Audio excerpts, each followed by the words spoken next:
Is career-focused education an unattainable myth? What are your thoughts on that? So I don't think it's an unattainable myth, but I do think we need to have a bit of a paradigm shift in terms of what education is for and what indeed it measures.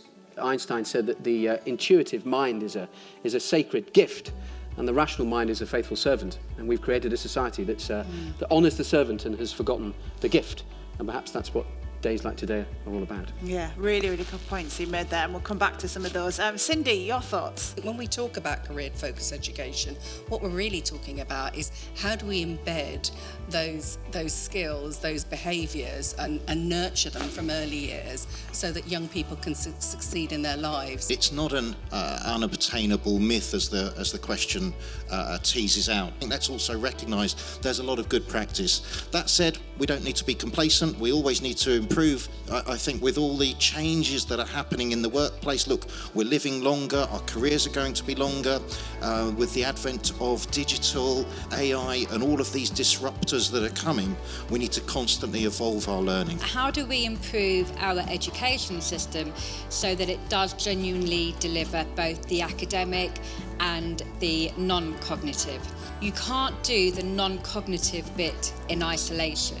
You need to have both the academic and the non-cognitive together in a coherent programme. When I did a BTEC, it was a very sort of a mixed. It wasn't the academic route I'd tried previously, which hadn't worked for me. It mixed the academic with a practical sense, which, as working from a building site, is a lot more accustomed to me.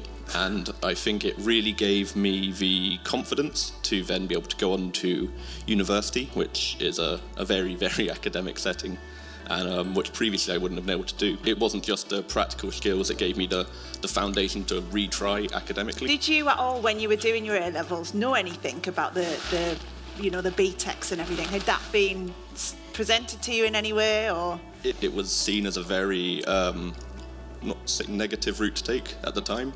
Yeah. But I think thankfully it's becoming a much more positively reinforced that it is a really good route we can be able to take. Whatever pathway or whatever education route a child takes, it's about those qualities that are going to help them be successful in their lives. And you talked about, work or marriage.